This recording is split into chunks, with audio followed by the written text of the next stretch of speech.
அனைவருக்கும் வணக்கம் அன்பர்களே. 29/11/2025 அருமையான சனிக்கிழமை, விசு வாபசு வருடம், கார்த்திகை மாதம் 13ஆம் நாள் சனிக்கிழமை அன்னைக்கு கடன்களை திருப்பி செலுத்துங்கள். வாங்கிய கடனை கொடுத்து விட வேண்டும் என நினையுங்கள். நீங்கள் பிறருக்கு கொடுக்கும் பொழுது இறைவன் உங்களுக்கு வர வேண்டிய பணத்தை கொடுத்து விடுவார். இதான் விஷயம். வந்தா கொடுத்துட்றேன், நான் நல்லா இருந்தா ஒரு 100 பேத்துக்கு அன்னதானம் பண்ணுவேன், வசதியா இருந்தா கோடி பேத்துக்கு சோறு போடுவேன் அப்படிங்கலாம் இல்லாம இன்னைக்கு உங்ககிட்ட என்ன இருக்கோ அதை வச்சு உங்களால் என்ன செய்ய முடியுமோ அதை செய்யுங்க.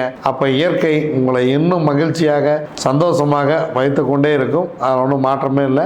ஸோ இயற்கை உங்களை எந்த அளவுக்கு மகிழ்ச்சியாக வச்சுக்குது அப்படிங்கிறது, நீங்கள் எந்த அளவுக்கு இயற்கையோட மகிழ்ச்சியாக இருக்கீங்க அப்படிங்கிறதா விஷயமே. ஸோ அதனால் வாங்க, திதி யோகம் கரணம், 4 நட்சத்திரம் என்ன சொல்கிறது பஞ்சாங்கம் பார்ப்போம். மாலை 6:03 வரைக்கும் நவமி, அதன் பின்பு தசமி, இரவு 10:07 வரைக்கும் பூரட்டாதி, அதன் பின்பு உத்தரட்டாதி, அதிகாலை 5:52 வரைக்கும் அர்சனம் நாமயோகம், அதன் பிறகு வஜ்ரம் நாமயோகம். அர்சனம் நாமயோகத்துக்கு யோகாதிபதி நட்சத்திரம் உத்திராடம், யோகி சூரியன், அவயோக நட்சத்திரம் பூசம், அவயோகி சனி.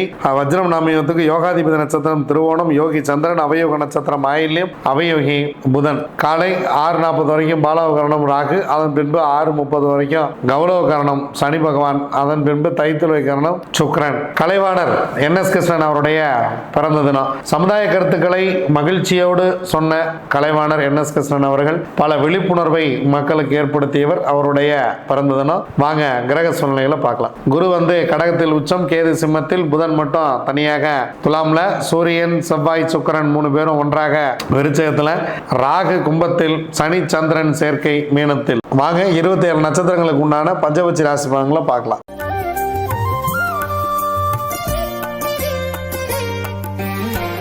அஸ்வினி, பரணி, கார்த்திகை, ரோகிணி, மிருகசிரிசம் உங்களுடைய பட்சி வல்லூர் இன்று படுபட்சி. முக்கியமான வேலை இருந்தால் அடுத்த நாள் பார்த்து கொள்ளலாம். இறை வழிபாட்டை மேற்கொள்ளுங்கள், இறைவனை வழிபடுங்கள். முக்கியமான வேலைகள் முக்கியமாக ஏதேனும் துவங்குவதாக இருந்தால் படுபட்சி நாட்களில் செய்ய வேண்டாம். ஸோ அதுக்கு அடுத்ததாக வரக்கூடிய நாட்களில் பார்த்துக்கலாம். அன்றாட செய்யக்கூடிய வேலையை நீங்கள் செஞ்சுக்கிட்டே இருங்க. உங்கள் கடமைகளை செய்வதற்கு உங்களுக்கு எந்த விதமான தடையும் இல்லை. திருவாதிரை, புனர்பூசம், பூசம், ஆயில்யம், மகம், பூரம் உங்களுடைய பக்ஷி ஆந்தை. முதல் ஜாமம் உங்களுடைய பறவை அரசு வேலையில் இருக்கிறது. 100% வெற்றி. எடுக்கக்கூடிய காரியம் ரொம்ப அருமையாக வெற்றி பெறும். காலையில் ரொம்ப ஒரு அருமையான வேலையில் துவங்கியிருக்கு. அடுத்த 2 ஜாமம் உங்களுக்கு சிறப்பாக இல்லை. அதனால் அடுத்ததாக நீங்கள் என்ன செய்ய வேண்டும் என்பதை இந்த ஜாமத்திலேயே திட்டமிடுங்கள். 2ஆம் ஜாமம் தொழில் 25% வெற்றி. 3ஆம் ஜாமம் உங்களுக்கு சிறப்பாக இல்லை. 4ஆம் ஜாமம் ஊன் உங்களுக்கு 75% வெற்றி. 5ஆம் ஜாமம் நடை 50% வெற்றி. 6ஆம் ஜாமம் ஊன் 75% வெற்றி. 7ஆம் ஜாமம் உங்களுடைய பறவை அரசில் இருக்கிறது. எடுக்கக்கூடிய காரியம் 100% வெற்றி பெறும். முக்கியமான வேலைகள் இருந்தால் இந்த நேரத்தில் உட்காந்து பிளான் பண்ணுங்கள். 8ஆம் ஜாமம் உங்கள் பறவை சிறப்பாக இல்லை. 9ஆம் ஜாமம் உங்களுடைய பறவை நடை 50% வெற்றி. 10ஆம் ஜாமம் துயில் 25% வெற்றி. பிரம்ம முகூர்த்தம், இதில் நம்ம போய் முக்கியமான வேலை செய்யலாம் அப்படின்னு சொன்னால் நீங்கள் அதை செய்ய வேண்டாம். ஏன்னா பறவை துயில் இருக்கும்போது பிரம்ம முகூர்த்தம் உங்களுக்கு சிறப்பான ஒரு விஷயத்தை உங்களுக்கு கொடுக்காது.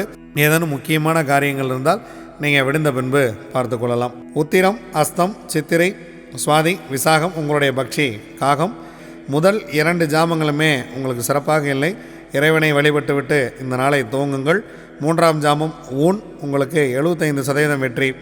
4ஆம் ஜாமம் நடை 50% வெற்றி. 5ஆம் ஜாமம் உங்களுக்கு மிக சிறப்பாக இருக்கிறது. உங்களுக்கு இந்த அருமையான மாலை வேலை உங்களுக்கு அரசு வேலையில் இருக்கிறது. முக்கியமான வேலை ஏதேனும் இருந்தால் இதில் துவங்குங்க. ஏன்னா இந்த அரசு வேலை அப்படிங்கிறது உங்களுக்கு இந்த மாலை வேலை தான் வருது. திரும்ப பார்த்தீங்கன்னா நள்ளிரவு நேரத்துக்கு போயிடுது. அதனால் முக்கியமான வேலை இருந்துச்சுன்னா இந்த நேரத்தில் பிளான் பண்ணிக்கிறது ரொம்ப பெட்டர். 6ஆம் ஜாமம் துயில் 25% வெற்றி. 7ஆம் ஜாமம் ஊன் 75% வெற்றி. 8ஆம் ஜாமம் அரசு 100% வெற்றி. 9ஆம் ஜாமம் சிறப்பாக இல்லை. 10ஆம் ஜாமம் நடை பிரம்ம முகூர்த்தம் 50% மட்டுமே காரிய வெற்றியை கொடுக்கும். முக்கியமான வேலை இருந்தால் நீங்கள் முக்கியமாக செஞ்சே ஆகணும்னு இருந்தால் இந்த வேலையில் செய்யலாம். சிறப்பான வேலை வேண்டுமெனில் பிறகு பார்த்து கொள்ளலாம். அனுஷம், கேட்டை, மூலம், பூராடம், உத்திராடம் உங்களுடைய பக்ஷி கோழி. முதல் ஜாமம் உங்கள் பறவை சிறப்பாக இல்லை. 2ஆம் ஜாமம் ஊன் 75% காரிய வெற்றி. 3ஆம் ஜாமம் நடை 50% காரிய வெற்றி. 4ஆம் ஜாமம் மிக சிறப்பாக இருக்கிறது. இந்த மதிய வேலையை பயன்படுத்தி கொள்ளுங்கள். உங்களுக்கு இறைவன் கொடுத்த பொன்னான நேரம் இது. 100% காரிய வெற்றி. 5ஆம் ஜாமம் துயில் 25% வெற்றி. 6ஆம் ஜாமம் நடை 50% காரிய வெற்றி. 7ஆம் ஜாமம் துயில் 25% வெற்றி. 8ஆம் ஜாமம் ஊன் 75% வெற்றி. 9ஆம் ஜாமம் உங்களுக்கு மிகச்சிறப்பாக இருக்கிறது, 100% காரிய வெற்றி, அரசு வேலை செய்ய இருக்கிறது. 10ஆம் ஜாமம் சிறப்பாக இல்லை. பிரம்ம முகூர்த்தத்தில் நீங்கள் ஏதாவது வேலை செய்கிற மாதிரி இருந்தால் கொஞ்சம் முன்னாடியே இந்த வேலையிலே துவங்கிடுங்க. நான் ஏர்லி மார்னிங் கிளம்பி போகணும், இல்லை இந்த நேரத்தில் நம்ம கிளம்பி போனோம், 1 மணி நேரம் முன்பாகவே நீங்கள் கிளம்பி போனாலும் பரவாயில்ல. ஆனால் நீங்கள் போகக்கூடிய காரியம் வெற்றி அடையணும், சிறப்பாக செல்லணும் அப்படிங்கிறதான் இதில் விஷயமே. திருவோணம், அவிட்டம், சதயம், பூரட்டாதி, உத்திரட்டாதி, ரேவதி உங்களுடைய பட்சி மயில். முதல் ஜாமம் ஊன் 75% காரிய வெற்றி. 2ஆம் ஜாமம் நடை 50% வெற்றி. 3ஆம் ஜாமம் சிறப்பாக இருக்கிறது, 100% காரிய வெற்றி. அதன் பிறகு வரக்கூடிய 3 ஜாமங்களுமே உங்களுக்கு சிறப்பாக இல்லை. காலையில் உங்களுக்கு 3 ஜாமும் மிக சிறப்பாகவே இருக்கிறது. அதனால் இந்த நேரத்தை பொன்னான வேலையை பயன்படுத்துங்கள். 4ஆம் ஜாமம் துயில், 5ஆம் ஜாமம் 6ஆம் ஜாமம் இரண்டுமே சிறப்பாக இல்லை. முக்கியமான வேலை இருந்தால் பிறகு பார்த்து கொள்ளலாம். 7ஆம் ஜாமம் நடை 50% காரிய வெற்றி. 8ஆம் ஜாமம் துயில் 25% வெற்றி. 9ஆம் ஜாமம் ஊன் 75% வெற்றி. 10ஆம் ஜாமம் பிரம்ம முகூர்த்தம் மிக சிறப்பாக இருக்கிறது. எதை துவங்குவதாக இருந்தாலும் இந்த நேரத்தில் துவங்குவது மிகப்பெரிய ஒரு வெற்றியை உங்களுக்கு கொடுத்துவிடும். இதுவரைக்கும் 27 நட்சத்திரங்களுக்கு உண்டான பஞ்சபட்சி ராசி பலன்களை பார்த்தோம். வாங்க நாம் தொடர்ந்து பயணித்திருப்போம். நன்றி, வணக்கம். நான் உங்கள் தம்பிரான் ரிஷபானந்தர்.